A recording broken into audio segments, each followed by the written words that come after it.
우리 찬양하면서 주의 성소로 올라가기 원합니다.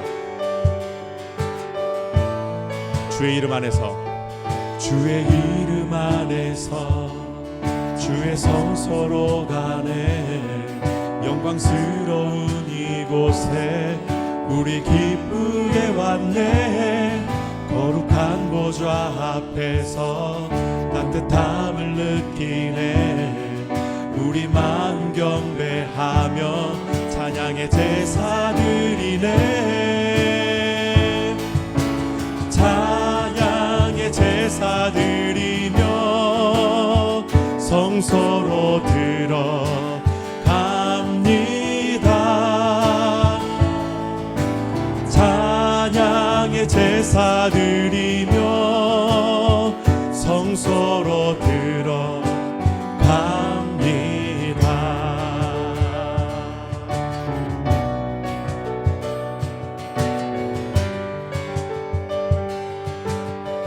주의 말씀 주시고, 주의 말씀 주시고 우리 감사드리네. 주의 날개 그늘밑 우리 피난처 되네. 주의 길을 따르며 우리 주께 순종해.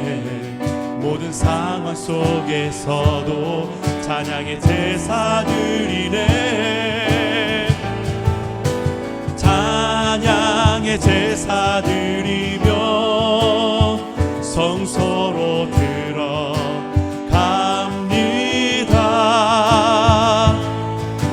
찬양의 제사 드리며 성소로 들어갑니다. 찬양의 제사 드리며, 찬양의 제사 드리며 성소로 들어갑니다.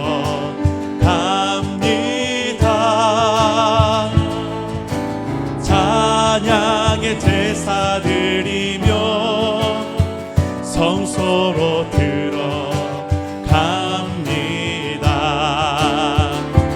우리 모두 주님께 감사의 제사를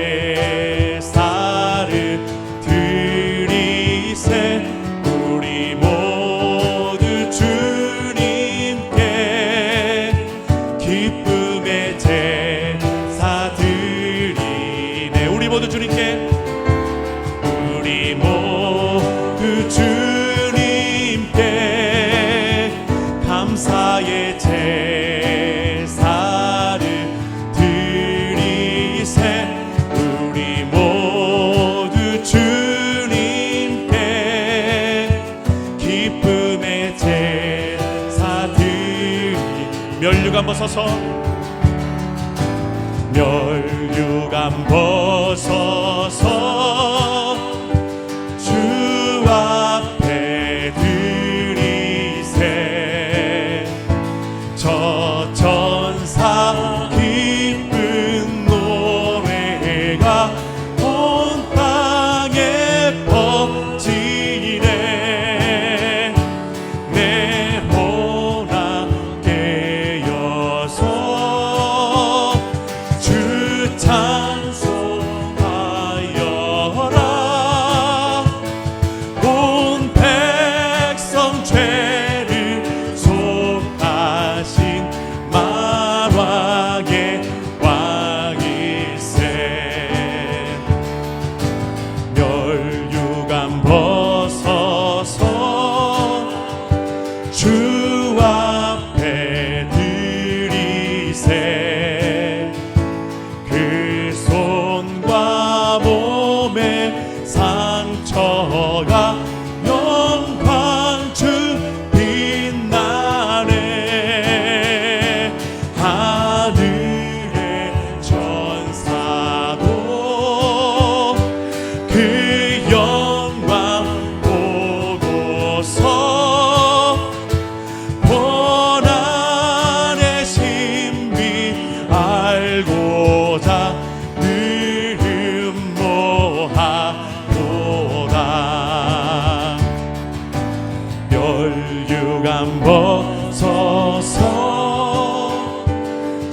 함께 찬양합시다. 그 한량없는 영광을, 그 한량없는 영광을 늘 찬송하겠네.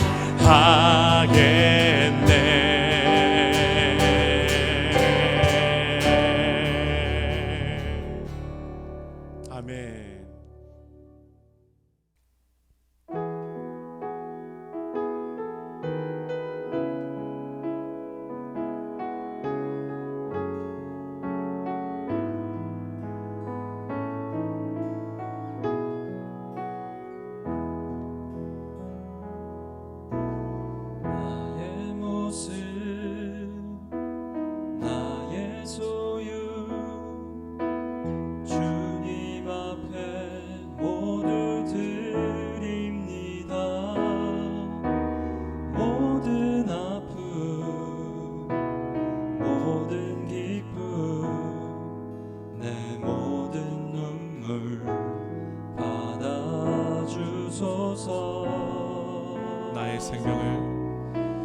나의 생명을 드리니 주 영광 위하여 사용하옵소서. 내가 사는 날 동안에 주를 찬양하며 기쁨의 제물 되리. 나를 받아 주소서.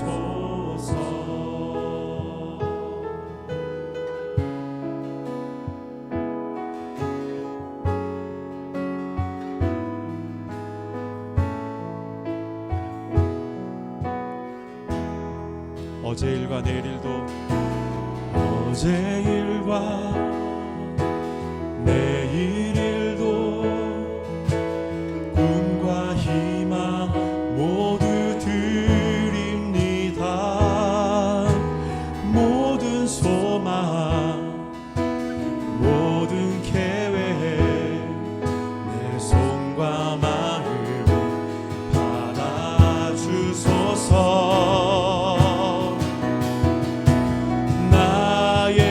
생명을 드리니 주 영광 위하여 사용하옵소서.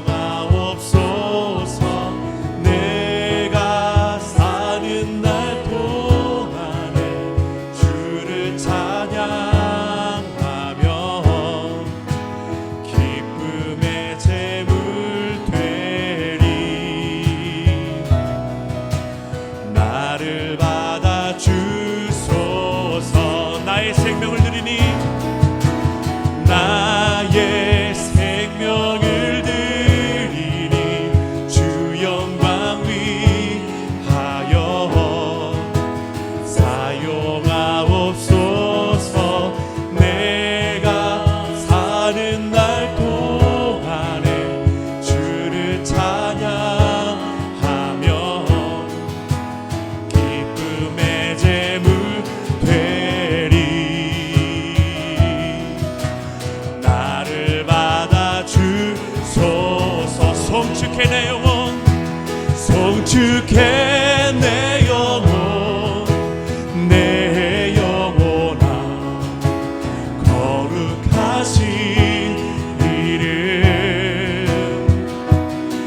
이전에 없었던 노래로 나 주님을 경배해. 해가 뜨는 새 아침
송축해 내 영혼 송축해 내 영혼 내 영혼아 거룩하신 이름 본전에 없었던 노래로 나 주님을 경배 송축해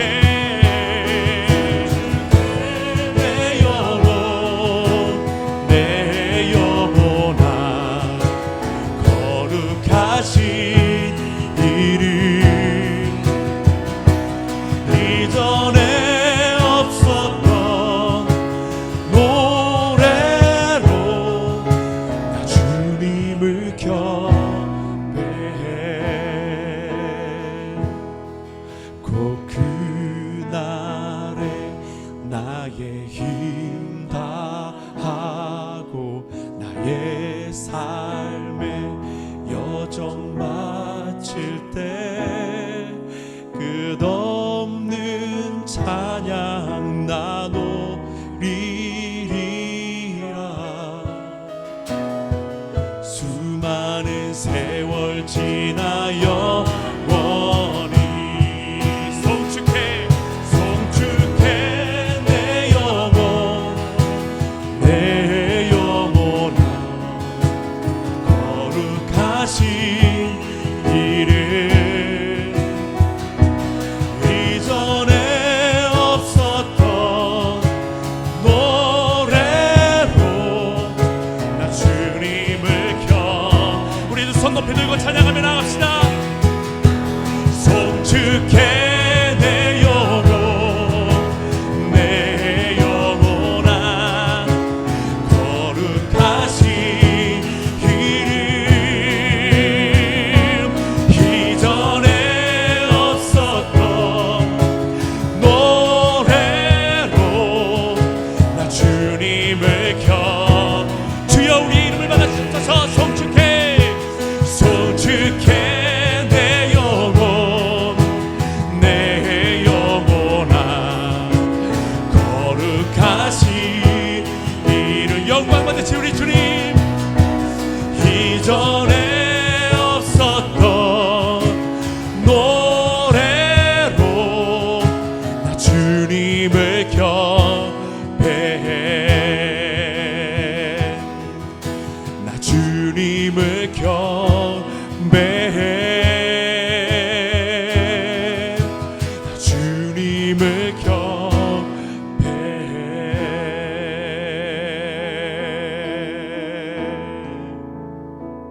할렐루야 아버지 하나님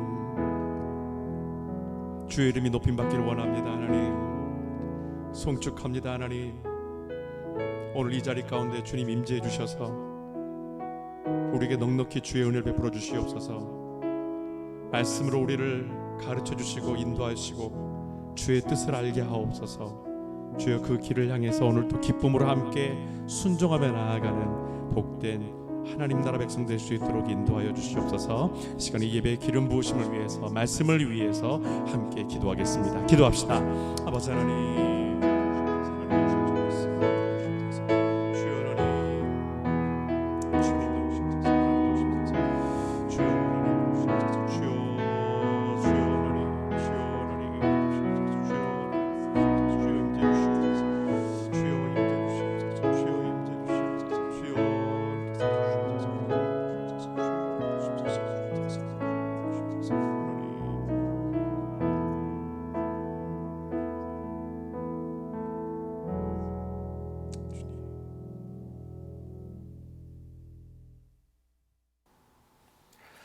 자, 소망의 편지 세 번째 시간입니다. 오늘은 베드로전서 2장 1절부터 10절까지 말씀을 가지고 우리는 다릅니다라는 주제로 우리에게 주신 메시지 나누도록 하겠습니다. 자, 2장 1절부터 10절 저와 함께 봉독하겠습니다. 여러분은 남을 미워하지 마십시오. 착한 사람인 채 하지 마십시오. 부정직하거나 남을 질투하거나 뒤에서 남을 흉보는 일이 없도록 하십시오. 그러니 모든 악의와 기만과 시기와 비방을 버리십시오. 마치 갓난아기가 젖을 찾듯이 자신의 구원이 완성되도록 간절한 마음으로 말씀의 젖을 사모하십시오. 여러분은 주님의 은혜를 이미 경험하여 알고 있습니다. 주께로 오십시오. 그분은 산 바위의 초석이시며 하나님께서는 그 위에 집을 지으십니다. 인간들은 그리스도를 버렸으나 하나님께서는 다른 모든 인간들보다 더 귀한 존재로 그분을 택하셨습니다. 그러니 여러분도 하나님께서 집을 짓는 데 쓰실 산돌이 되십시오. 거룩한 제사장이 되어 하나님께 나아가십시오. 그래서 하나님께서 기뻐하시는 제사를 그리스도를 통해 드리십시오. 성경에 말씀이 있습니다. 내가 시온산 위에 튼튼한 주춧돌을 놓겠다. 그 머릿돌에는 이렇게 기록되어 있다. 누구든지 주님을 의지하는 이는 멸망하지 않는다. 그렇습니다. 믿음을 가진 여러분에게 그리스도는 어느 누구보다도 귀중한 분입니다. 그러나 믿지 않는 자들에게는 그분이 집 짓는 이들이 버린 바로 그 돌이 집 모퉁이의 머릿돌이 되었다는 말씀대로 된 것입니다. 또 성경에는 그분이 걸려 넘어지게 하는 돌이며 장애물이 된 바위라는 말씀도 있습니다. 하나님의 말씀에 귀 기울이지도 순종하지도 않는 자들은 결국 이처럼 벌을 받고 넘어질 수밖에 없는 것입니다. 그러나 여러분은 다릅니다. 여러분은 하나님께서 손수 택하신 민족이요 왕의 제사장들이요 거룩하고 순결한 결례이며 하나님의 소유가 된 백성이기 때문입니다. 이것은 여러분을 어둠에서 불러내어 그 놀라운 빛 가운데로 인도하신 하나님을 널리 찬양하기 위한 것입니다. 여러분이 전에는 아무 가치 없는 사람이었으나 지금은 하나님의 자녀가 되었습니다. 전에는 하나님의 은혜를 알지 못하였으나 지금은 그 은혜를 입고 여러분의 생활이 변화되었습니다. 아멘. 우리는 계속해서 이 베드로전서 말씀으로 고통의 문제를 다루고 있습니다. 인간은 누구나 고통의 시간을 겪게 됩니다. 그런데 크리스찬들에게는 이 고통의 문제가 완전히 새로운 방향의 길을 열어줍니다. 예수 그리스도 이 복음을 따른다는 이유만으로 당해야 있었던 어찌 보면 당연하지만 한편으로는 너무나 억울한 그런 핍박과 고난을 겪는 디아스포라 크리스찬들에게 오늘 베드로는 말씀을 통해서 그들을 위로를 합니다. 그런 배경에서 이 베드로전서를 읽는 동안에 제가 느낀 베드로전서의 인상은 이렇습니다. 베드로가 이 고통의 문제에 대해서 뒤늦게 부랴부랴 덮어주려 한다거나 전혀 공감할 수 없는 어떤 위로 따위를 그들에게 전하고 있지 않는다라는 사실입니다. 두루뭉술하게 그들을 위로한다거나 그냥 대충 괜찮아질 거야, 언젠가는 좋아질 거야, 이런 식의 위로를 절대 전하지 않는다라는 거예요. 베드로가 보낸 이 편지의 본질은 이 편지를 받아보는 성도들이 지금 현재 이렇게 피할 수 없는 이 고난과 박해를 받는 이 고통의 문제보다 훨씬 더 앞장서서 달려가게 해서 이 고통의 순간에 머무르러 있지 않고 훨씬 앞서 희망과 승리의 길을 먼저 걷게 해주고 있다는 거예요. 자, 믿음이 없는 분들에게는 아직 이 기독교 신앙에 대해서 깊이 이렇게 만나보지 못하신 분들에게는 도저히 이해가 되지 않는 그런 소리처럼 좀 들리실 겁니다. 자, 그런데 이 말은 여러분 이해가 되실 거예요. 위로가 무엇일까? 여러분, 위로는 현실에 대해서 부정하지 않으면서도 진실이 담긴 소망을 전할 수 있어야 그것이 진정한 위로입니다. 믿는 사람들인 우리가 성경을 읽으면서 위로를 받는 것은 무엇 때문입니까? 우리가 마주쳐야 될 그 고난에 대해서 성경은요, 절대 회피하거나 감추지도 않는다라는 거예요. 우리가 넘어질 수도 있고 예상치 못한 고통의 시간을 피할 수도 있을 거라고 말을 합니다. 심지어 여러분, 하나님이 인정하시는 그런 사람도 고난을 당한다라는 것을 성경은요, 수없이 보여줍니다. 그럼에도 성경을 읽는 우리에게 그 말씀이 위로가 넘치는 것은 하나님이 그들과 늘 함께 계셨다는 사실을 성경이 계속해서 보여주고 있기 때문입니다. 하나님이 우리와 함께 하시면 우리의 삶은 지속적으로 변화가 일어납니다.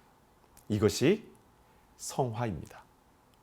자, 베드로 전사가 전하는 위로의 대상은 믿음이 있는 사람들이에요. 그렇다면은 지금 이 말씀을 듣고 계시는 분들 중에 믿음이 없는 분들에게는 전혀 해당되지 않는 얘기를 지금 목사가 하는 걸까요? 자, 채널 고정하십시오. 오히려 정반대입니다. 믿음 안으로 들어오게 되면 누구든지 이 놀라운 하나님의 역사를 경험할 수 있다라는 것을 말씀을 드리는 거예요.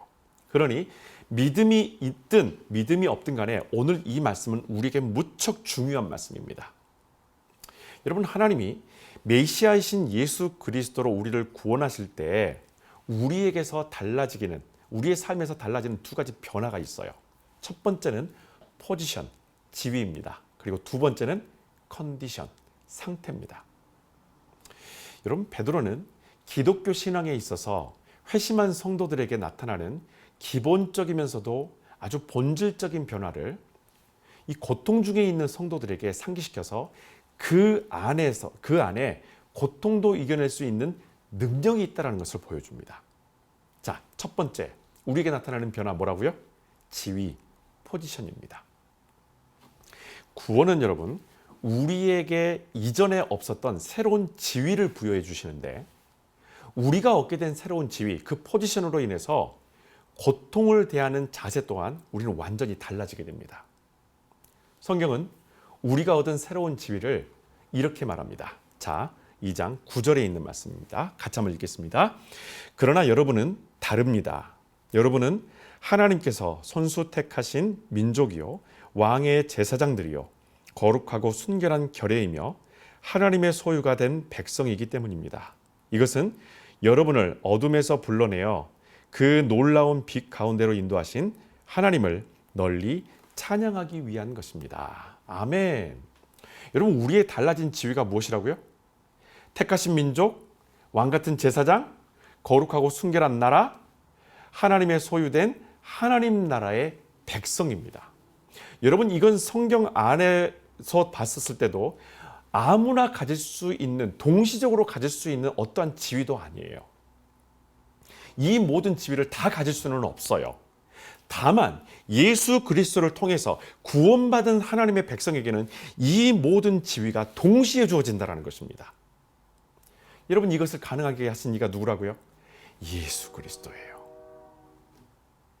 여러분, 고통 중에도 우리의 입술에서 찬양이 나오는 것은 당신의 죽음으로 우리가 세상에 없는 새로운 지위를 얻었기 때문입니다. 우리가 고통의 문제를 근본적으로 풀 수 없는 세상에 속한 자가 아니라 하나님께서 독생자 예수를 통해서, 예수 그리스도를 통하여서 우리를 어둠에서 불러내어 그 놀라운 빛 가운데로 인도하셨기 때문에 우리는 이미 찬양할 수밖에 없는 것입니다. 어떤 상황 속에서요? 고통의 그 상황 속에서도. 여러분, 한번 크게 왔다가 사라지는 단편적인 어떤 고통의 문제보다 훨씬 근본적인 구원이라는 인생의 전환이 일어났기 때문에 그 이후로는 우리가 겪는 어떠한 상황 속에서도 우리는 찬양하고 감사할 수 있게 된 것입니다.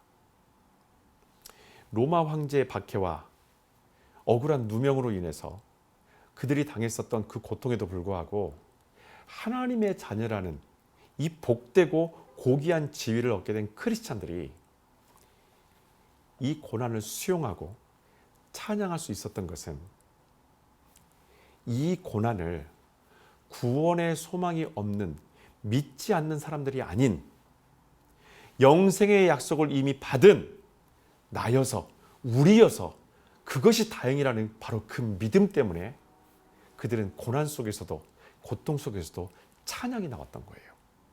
차라리 나였으니 얼마나 다행이야. 차라리 내가 이 고통을 다른 사람이 아닌, 믿음이 없고 소망이 없고 영생이 없는 그들이 아닌 내가 이 고난을 당하니 얼마나 다행이야. 바로 이것이 그들을 그 고통 가운데서도 찬양하게 만들었다는 거예요. 여러분, 믿는 우리가 고난당함이 얼마나 다행입니까? 저는 그 생각을 해봐요. 믿는 내가 당하는 고난이 차라리 정말 다행이구나. 여러분, 믿지 않는 내 친구나 믿지 않는 내 가족이 고난당함보다 내가 고난당함이 너무나 다행이라는 거예요. 우리는 의지하고 호소할 수 있는 하나님이 계시지 않습니까? 그렇기 때문에 우리가 차라리 그 고난을 당함이 너무나 다행이라는 것입니다. 여러분, 자녀가 아플 때 부모는 이런 마음이 들어요. 내가 대신 아팠으면 좋았을 것을. 저 어린 것이 이 고통을 어떻게 견디라고. 안타까운 마음이 드는 것이 당연합니다. 먼저 거듭난 우리가, 먼저 주의 은혜를 받은 내가 고난당함이 여러분, 그래서 천만다행인 거예요. 왜냐하면 우리는 이 세상을 창조하시고 처음이며 마지막이신 우리 하나님이 고통 중에서도 바로 내 곁에 계시고 우리가 언제든 의지할 수 있고, 또한 우리의 숨적인 그 고통의 신음소리까지도 듣고 계시는 우리 주님이 우리 곁에 계시기 때문입니다. 그 주님과 함께하기 때문에 차라리 우리가 이 고통을 당하고 우리가 이 고통의 시간 가운데 들어가는 것이 차라리 더 다행이라는 거예요. 누가복음 23장 34절에서 예수님은 당신이 십자가에 달리셔서 인간이 겪는 이 최악의 수치와 고통을 당할 때에 하나님 아버지께 남은 힘을 다해서 이렇게 기도합니다. 아버지, 이 사람들을 용서하여 주소서. 그들은 자기들이 무슨 일을 하고 있는지 알지 못합니다. 여러분, 만약에 예수님 대신에 하나님의 뜻을 따라 부름받지 않은 어떤 사람이 십자가에 매달렸다면 아마 그 사람은 자신의 억울함과 이렇게 만든 사람들을 향해서 원망과 저주를 퍼부으면서 고통스러워했을 거예요. 메시아이신 예수께서 이 고통을 당하셨기 때문에 우리가 나음을 입었던 겁니다. 우리가 원래 감당해야 될 이 죄의 무게, 이 죄로 인해서 마땅히 우리가 이 죄의 값을 치러야 됨에도 불구하고 우리 주님이 우리 대신에 이 죄값을 먼저 치러주신 거예요. 주님은 우리를 향해서 그 마음으로 우리를 사랑하시고 우리에게 오늘도 당신의 이 십자가 은혜를 기억하기를 원하십니다. 내가 십자가를 졌으니 얼마 다행이니. 네가 져야 될 그 십자가를 내가 졌으니 얼마나 다행이니.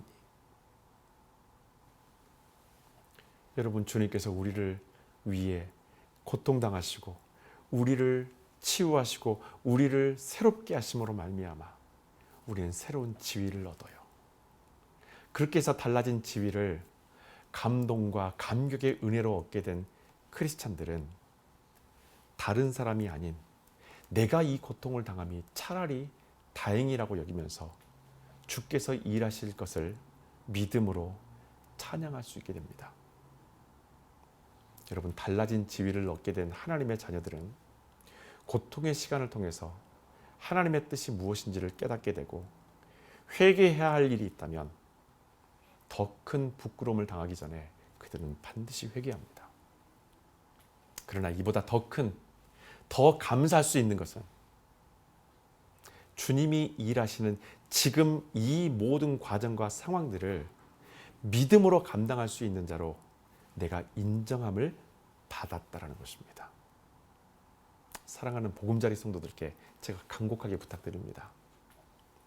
제발 세상의 눈으로 여러분 자신을 바라보지 마십시오.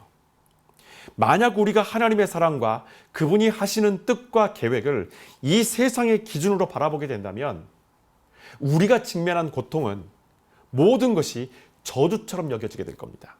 제발 세상의 기준으로 여러분 자신을 보지 않기를 부탁드립니다. 바울은 가시로 찌르는 듯한 고통스러운 자신의 건강 문제를 육체의 가시라고 말을 했어요. 입으로는 나를 교만하지 않게 하시려고 라고 말을 했지만 고질적인 질병 때문에 복음을 전할 때 믿지 않는 사람들이 야, 저 사람 분명히 뭔가 잘못된 게 있을 거야. 이렇게 부정적인 시선이 부담스러웠을 거예요. 왜냐하면 그 당시의 질병을 죄에 대한 벌로 인식했었던 시기였기 때문입니다. 일반적으로 다른 사람들은 내가 주님께 받은 응답과 그 뜻을 전혀 알지 못해요. 그래서 고통 가운데서도 주님의 일하심과 그 뜻을 나는 알고 있는데 다른 사람들은 보여지는 것만으로도 판단하기 때문에 불안함과 조급함이 바울의 마음 가운데 생기기 마련입니다. 그래서 여러분, 바울은 하나님께 응답이 올 때까지 바로 이 육체의 가시에 대해서 기도를 합니다. 그러자 하나님은 바울에게 세상적인 기준으로 내 질병을 보지 말라는 그 의미로 내가 너에게 베푼 은혜가 너에게 충분하다고 말씀하십니다. 질병으로 인해서 고통받고 있는 사람에게 내가 너에게 이미 베푼 그 은혜로 너는 충분하다고 말할 수 있는 것은 세상의 관점에서는 불가능한 표현이에요. 말이 되지 않는 표현입니다. 하나님께서 바울에게 주시는 마음이 바로 그거예요. 하나님께서 바울의 마음을 변화시키시고 하나님께서 바울의 마음을 평강으로 이끌어 주신 것은 바로 이것입니다. 바울이 생각할 때에 세상의 기준으로는 질병의 고통으로 인해서 복음을 전하는 자신의 사역이 방해를 받는 것으로 여겼었어요. 그런데 하나님은 바울에게 세상의 기준이 아닌 하나님의 시선으로 바라보게 되면 이것이 왜 은혜인지를 간단하고 아주 분명하게 그에게 설명을 해주십니다. 고린도후서 12장 9절 다 같이 읽겠습니다. 내 능력은 약한 사람에게서 가장 잘 나타난다. 아멘. 여러분, 바울은 이 말씀을 듣고 자신이 겪는 이 육신의 고통마저도 자랑하게 됩니다. 그 자랑의 방법이 바로 찬양과 감사였다라는 거예요. 믿음이 없는 세상적 관점으로는 예수께서 지신 십자가도 예수님에겐 저주의 결과요. 사도들의 이 순교와 성도들의 고난은 하나님께 유기된 비극적 결말이 되어버립니다. 로마 황제의 박해로 인해서 정상적인 생활이 불가능했던 크리스찬들이 이 절망에서 승리할 수 있었던 것은 그들이 세상의 기준이 아닌 믿음의 눈으로 하나님을 바라봤기 때문입니다. 구원함을 받은 그들의 새로운 지위는 고통 중에서 더욱더 깊은 영성과 성숙함을 보여줬습니다. 사람이라면 누구든지 고통과 고난을 통과하는 방법을 안다고 생각을 해요. 그런데 막상 그 상황에 닥치게 되면 침착할 수는 없습니다. 그러나 내가 하나님의 자녀로서 새로운 삶의 지위를 얻었다는 사실을 알고 마주치는 것과 알지 못하고 고통을 마주치는 것에 가장 큰 차이점이 생겨요. 바로 그것이 평강이 있느냐 없느냐입니다.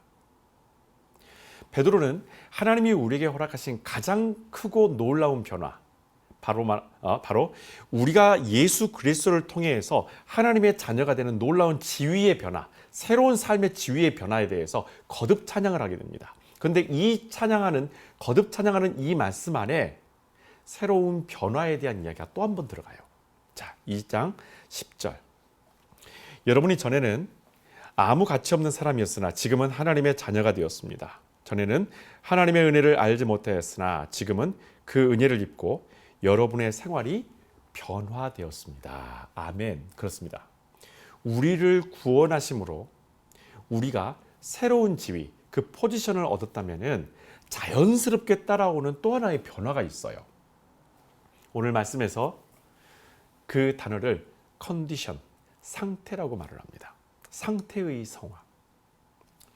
여러분, 우리의 성품과 행실은 지위의 이 변화에 따라서 뚜렷하게 달라지고 반응을 합니다. 구체적으로 베드로는 이렇게 말을 해요. 자, 2장 1절 2절 다 같이 읽습니다. 여러분은 남을 미워하지 마십시오. 착한 사람인 체 하지 마십시오. 부정직하거나 남을 질투하거나 뒤에서 남을 흉보는 일이 없도록 하십시오. 그러니 모든 악의와 기만과 시기와 비방을 버리십시오. 마치 갓난아이가 젖을 찾듯이 자신의 구원이 완성되도록 간절한 마음으로 말씀의 젖을 사모하십시오. 아멘. 베드로는 우리가 달라진 지위를 통해서 얻게 된 그 혜택에 익숙해지지 않아야 한다고 말을 해요. 지위가 달라졌다면 그만큼 우리의 평소 상태, 즉 우리의 태도는 전과는 달라져야 합니다.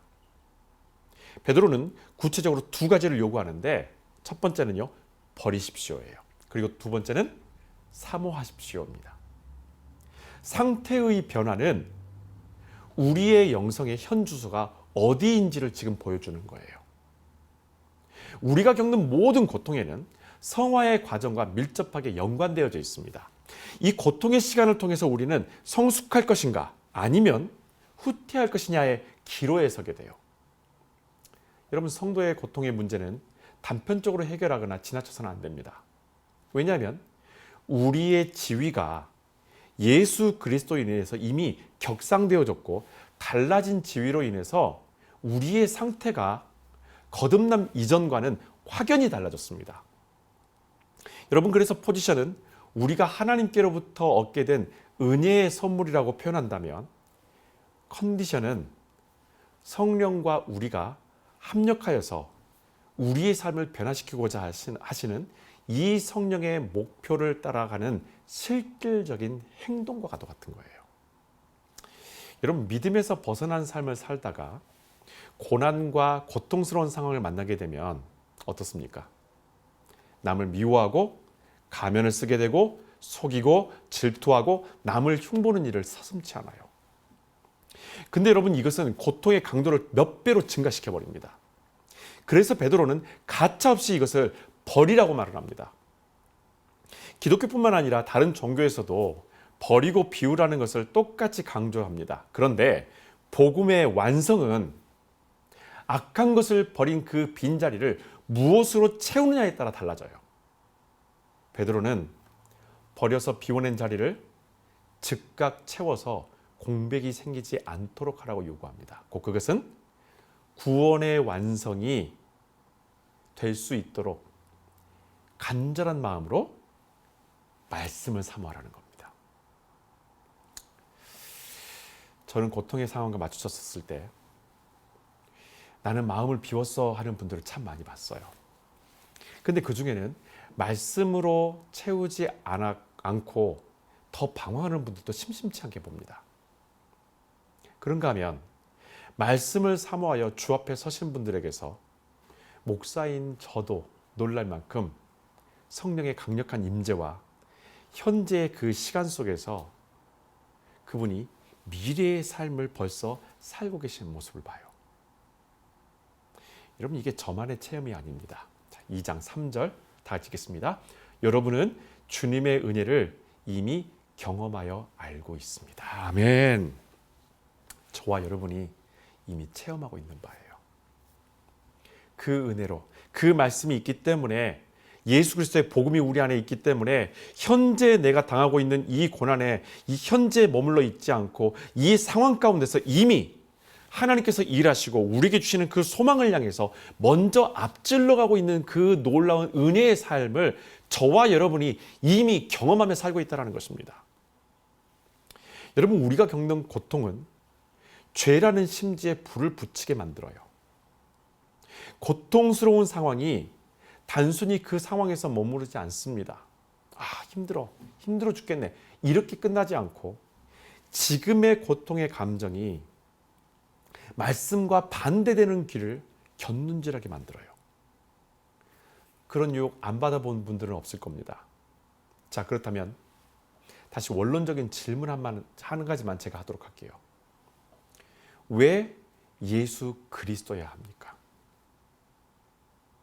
이 고통의 문제 앞에서 우리는 또다시 왜 예수 그리스도야 하냐는 거예요.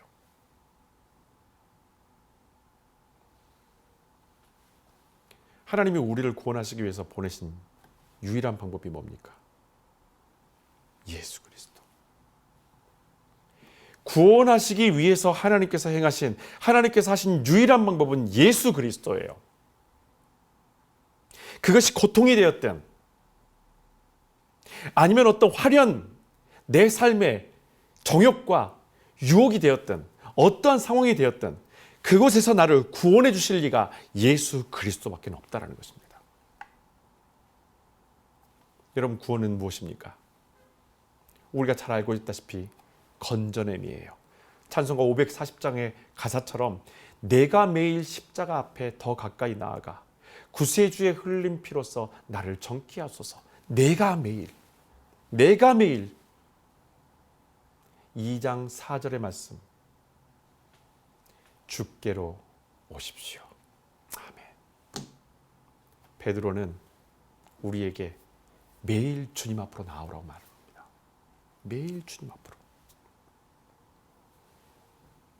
우리는 복과 은혜에 대해서는 민감하면서도 고통의 시간을 준비하는 데에는 생각하지 못합니다. 사실 그 고통의 시간을 우리가 준비해 본 적이 사실 많지 않아요. 그렇다고 이 고통에 대해 서둘러서 걱정하라는 말씀이 절대 아닙니다.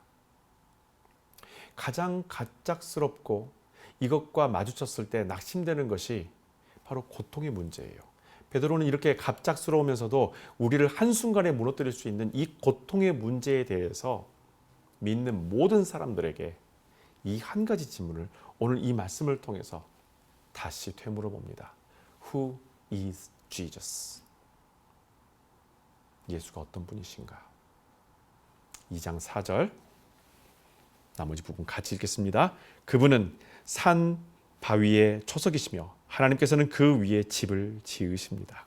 인간들은 그리스도를 버렸으나 하나님께서는 다른 모든 인간들보다 더 귀한 존재로 그분을 택하셨습니다. 아멘. 아멘. 이분이 예수 그리스도예요. 산돌이신 예수 그리스도. 우리는 그 위에 집을 짓습니다.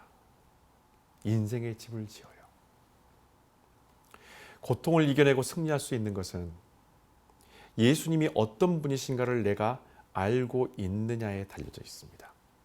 2장 6절 누구든지 주님을 의지하는 이는 멸망하지 않는다. 아멘. 우리 주님이 말씀하신 요한복음 3장 16절의 선언과도 같죠. 우리를 무너뜨릴 것 같은 고통이 와도 우리는 결코 무너지지 않을 겁니다. 어떠한 고통이 와도 마음은 아플 수는 있고 눈물이 멈추지 않을 수도 있지만 결코 그렇다고 해서 우리 무너지진 않을 겁니다. 왜? 우리에게는 예수 그리스도가 계시기 때문입니다. 사랑하고 존경하는 복음자리 성도 여러분, 우리는 다릅니다. 우리는 크리스찬입니다. 매일매일 마주하는 수많은 상황 가운데에서 마음속으로 달라진 그 지위를 생각하면서 그 지위에 합당한 삶을 살아내십시오. 때로는 내 마음속에 불쑥불쑥 분노가 올라오고 때로는 고통 가운데서 수많은 일들에 대해 세상을 원망하고 누군가의 이 원망을 다 덮어씌우고 싶은 마음이 있다 할지라도 그렇게 나를 무너뜨리려고 할 때에 이렇게 말씀해 보십시오. 그리고 서로에게 이렇게 얘기해 보십시오. 나는 크리스찬이잖아. 우리 크리스찬이잖아. 우리 믿는 사람이잖아. 우리는 다릅니다.